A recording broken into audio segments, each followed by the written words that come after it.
Infective endocarditis starts with a fibrin and platelet plug, which is the perfect medium for bacteria to latch onto and grow. Then that vegetation can break down the surrounding tissue, be it the cardiac valves or the myocardium itself.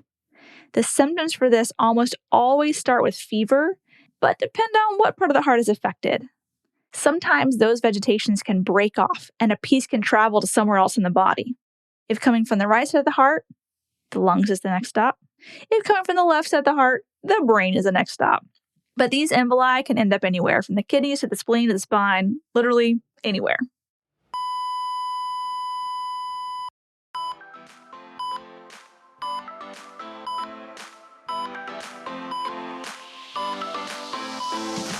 Hey there, I'm your host, Sarah Lorenzini, a rapid response nurse and educator who loves telling stories to teach critical thinking. This podcast is for nurses who want the knowledge, skills, and confidence to respond to any emergency. With almost 20 years of experience in the ER and critical care nursing, and a master's degree in nursing education, I have a lot of stories to share, and I love to nerd out and break down the pathophysiology, pharmacology, and nurses' role in emergencies. Stories bring learning to life. It is way easier to learn from and remember the stories that my colleagues and mentors have told me than anything I've read in a textbook. And that is why I made this podcast. Every episode is packed full of exactly what you need to know to handle whatever crisis that could arise on your shift. It's one thing to get the right answer on the test, but knowing how to detect when your patient is declining and what to do when your patient is crashing is what will make or break your day and might just save your patient's life. On today's episode, we'll be diving into part 2 of infective endocarditis. I'll be referencing a case that I shared in part 1, so if you haven't listened to episode number 60 yet, go ahead and hit pause and listen to part 1 first. In part 1, I introduced you to coracarditis, and we talked about some of her symptoms, which were fever, tachypnea, chest pain, hypotension, and a new murmur, which these could be symptoms for several diagnoses, but the discovery that really helped us close in on the diagnosis was the echo of her heart. Even I could see the septic emboli hanging on to the heart valves. Infective endocarditis is a very multifaceted disease. It can present in so many ways. What I want to talk about in today's episode is how these septic emboli form, what signs and symptoms to anticipate when valvular damage has occurred, all of the embolic sequelae, and the diverse clinical manifestations associated with where those septic emboli or goobers end up. So let's start at the beginning. What would predispose a patient to infective endocarditis? Well, the endothelial lining of the heart is usually resistant to infection, but there are several conditions that can cause damage to the endothelial layer, making it at risk for bacteria to come in and make itself at home. So conditions like a bicuspid aortic valve, mitral valve prolapse, congenital heart defects, prosthetic valves, all of these things add some stress to the endothelial wall, which can cause damage, even minor damage. But when damage occurs, the body tries to repair it by laying down fibrin and platelets. This cap or patch, kind of like an internal scab, would usually just break down on its own with time. But when you have this fibrin mesh, this gelatinous goober, this is the perfect medium for bacteria to grow. Infective endocarditis almost always starts with non-bacterial thrombus. So the next question you should be asking yourself is, how does the bacteria get in there? Staphylococcus aureus, notorious for its ability to damage healthy valves, can gain entry through avenues such as skin abscesses, intravenous drug use with contaminated needles, central venous catheters, dental work, urogenital procedures, and of course, individuals with a compromised immune system, like those with AIDS or post-transplant patients or individuals undergoing chemotherapy, their reduced immune response makes them more susceptible to infections like infective endocarditis. So we have a non-bacterial plug that gets infected with bacteria that was introduced into the bloodstream via dirty needles or dental work, catheters, etc. Once the bacteria gets in there, the problems get worse. Microbial vegetation stimulates an immune response, attracting neutrophils and macrophages to combat the infection. This immune response also triggers the production of cytokines, which contribute to the inflammatory process.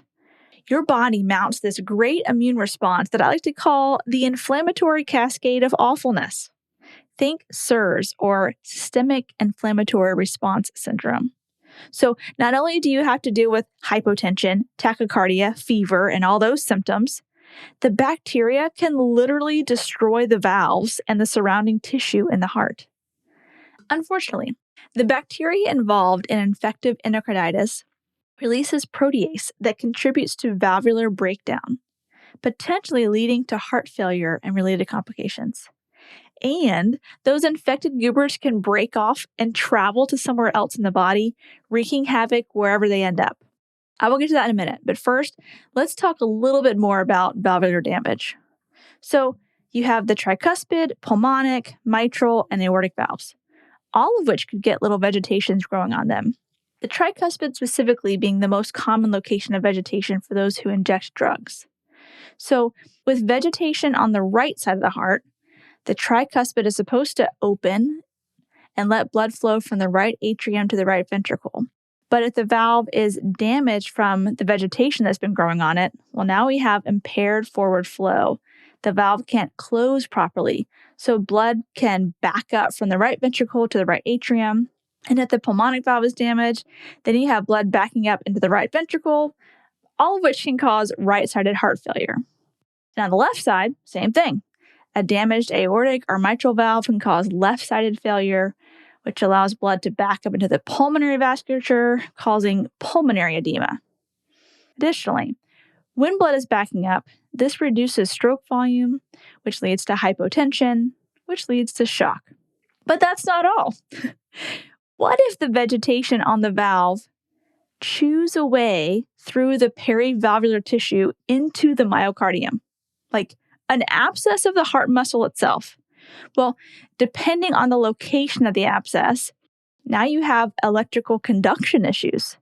Think about how the electrical conduction is supposed to flow from the SA node to the AV node, down the bundle branches to the Purkinje fibers. Well, nasty bacteria can surely damage cardiac conduction, leading to a variety of arrhythmias. Another important aspect of infective endocarditis to discuss is the formation of mobile septic emboli. Remember I said I saw something in Cora's heart that looked like it was dancing?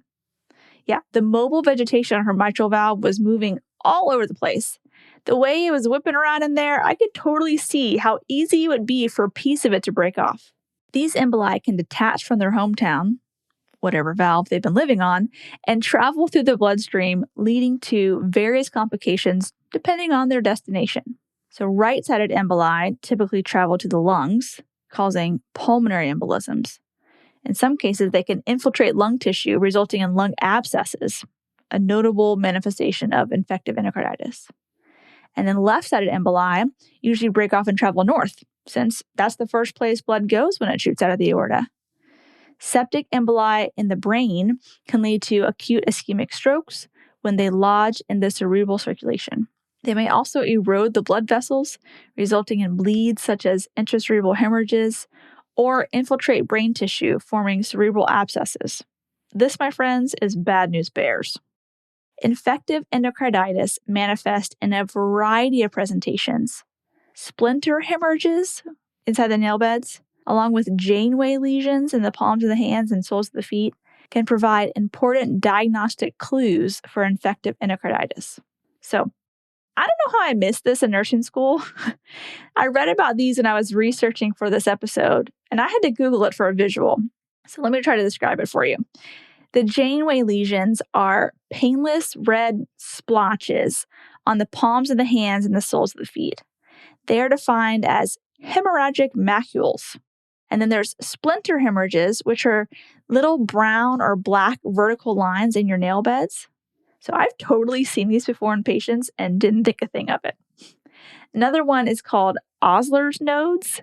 These are raised, painful lesions on the tips of the fingers and toes, also indicative of septic emboli. But cutaneous findings on your hands and feet are the least of your worries once the diagnosis of endocarditis is made. Infective endocarditis can affect other regions of the body, such as the spine, the kidneys, the spleen, joints. This can lead to splenic infarct, discitis, spondylitis, osteomyelitis, septic joints, the list goes on and on. So, we've talked about how endocarditis forms and how symptoms can vary greatly depending on where the vegetation is located and if there are septic emboli and where they end up. So, symptoms of infective endocarditis almost always include fever and an elevated white blood cell count since there is an infection going on. Also, all of your typical SIRS type symptoms. So, side note, for more on SIRS, I did a whole episode on sepsis. It's episode number 8 if you wanted to hear the whole breakdown of that inflammatory cascade. All right, so depending on where the goober is located and the extent of damage it has ensued, your patient could have a murmur, an arrhythmia, left-sided heart failure, right-sided heart failure, pulmonary edema, stroke-like symptoms, joint pain, weird cutaneous findings, etc. So let's say your patient has a handful of symptoms. How do we come to the diagnosis of infective endocarditis?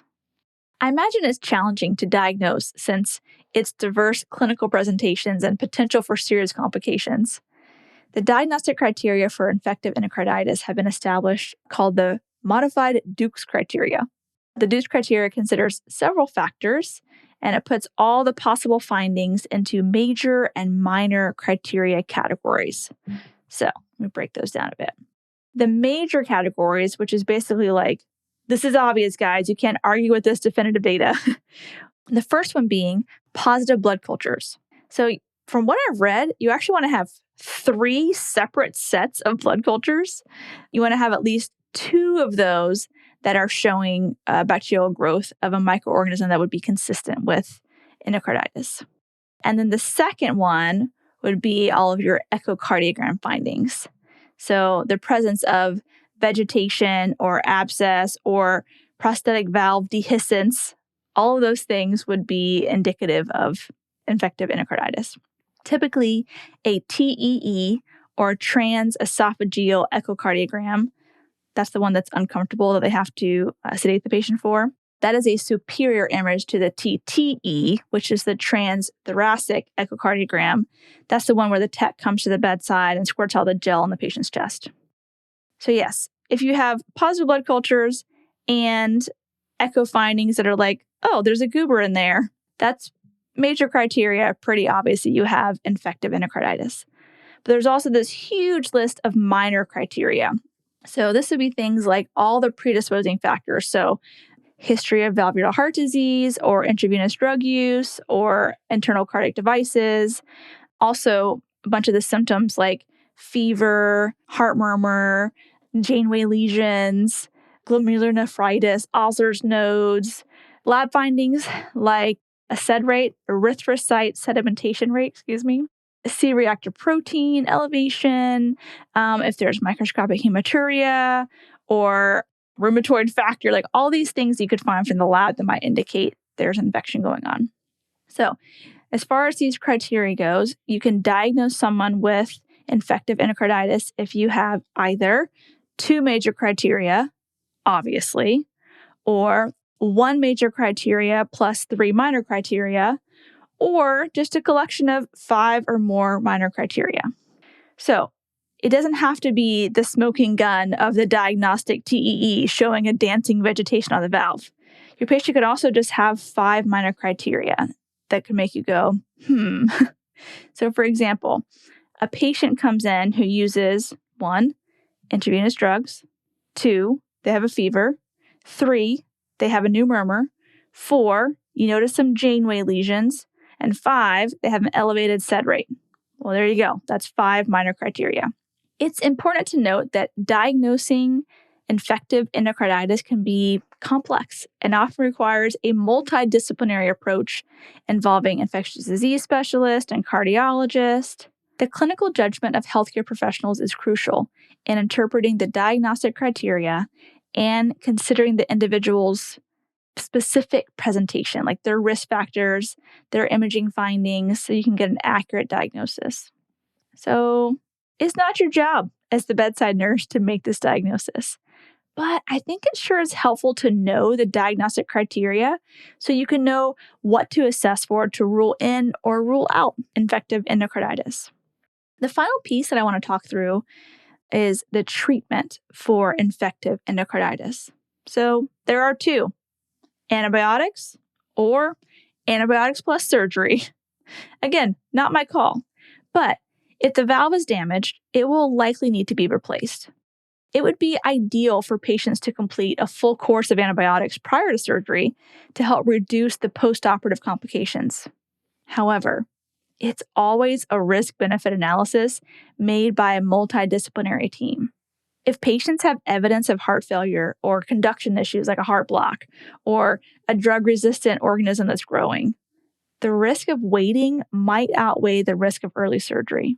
So the final aspect that I want to address is the nurse's role in caring for patients with infective endocarditis. So I have cared for a lot of these patients in my career, especially when I worked in the cardiac ICU. I would care for these patients post-valve repair. Obviously, we play an important role in assessing and monitoring the patient and treating their symptoms with medication. But I think the big aspect that I want to focus on is teaching. I've cared for so many patients who developed infective endocarditis, consented to surgery, and woke up post-op in my care and had no idea how they got endocarditis or what it even was. The nurse plays a crucial role in educating the patient and their family about infective endocarditis, what its treatment is, and the importance of adherence to the prescribed regimen.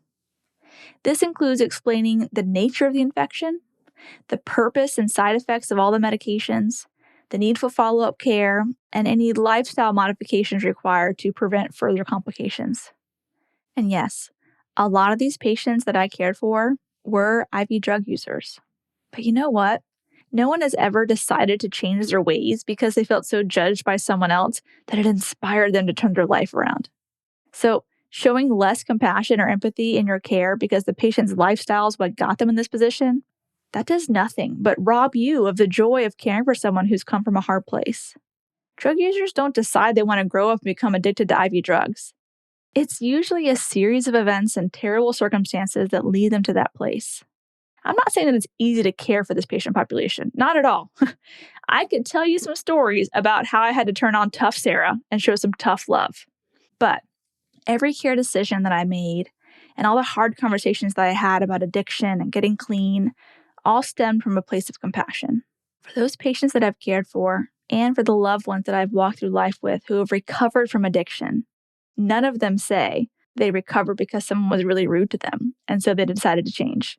It almost always starts with someone showing them compassion and them realizing that they are worthy of care and they are worthy of love. Understanding one's worth is the first step in choosing to put in the work to recover and heal from addiction. So, let me see if I can summarize all of this. Infective endocarditis starts with a fibrin and platelet plug, which is the perfect medium for bacteria to latch onto and grow. Then that vegetation can break down the surrounding tissue, be it the cardiac valves or the myocardium itself. The symptoms for this almost always start with fever, but depend on what part of the heart is affected. Sometimes those vegetations can break off and a piece can travel to somewhere else in the body. If coming from the right side of the heart, the lungs is the next stop. If coming from the left side of the heart, the brain is the next stop. But these emboli can end up anywhere, from the kidneys to the spleen to the spine, literally anywhere. Diagnosis is made by an interdisciplinary team of specialists and can come from a combination of symptoms and diagnostic findings, both from the lab and or ultrasound. Once the diagnosis is made, then the team needs to decide the best course of action by weighing out the risk versus the benefits. So, like with this specific patient and their specific comorbidities and their specific location and size of vegetation, when's the best time to do surgery? The nurse plays a vital role in caring for this patient population.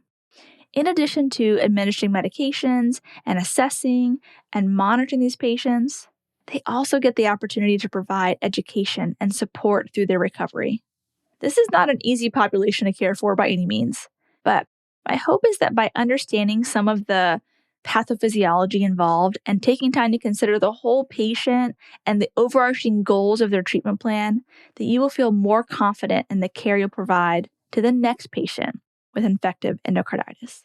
Before you go, I have an exciting announcement. You can now earn CEs for listening to this podcast. That's right. Our Renegade has teamed up with podcast hosts like me who are delivering amazing content that not only educates, but inspires you to be the best for your patients. You get to learn and earn continuing education credits while absorbing knowledge from thought leaders and innovators in the field of health and medicine. You're already listening to podcasts during your commute, at the gym, or while unwinding after a long day.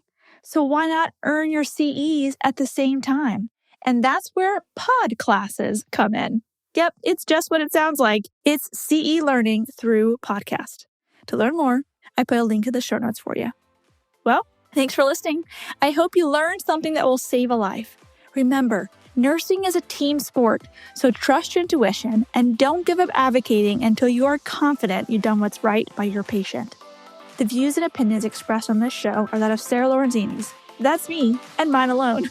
They are not intended as medical advice and should not take the place of your institution's policies or procedures. Evidence-based practice is ever-changing, and your patient care should reflect the current best practice. So if you want to get in contact with me, you can shoot me an email at sarah@rapidresponsern.com or on all social media platforms as the Rapid Response RN.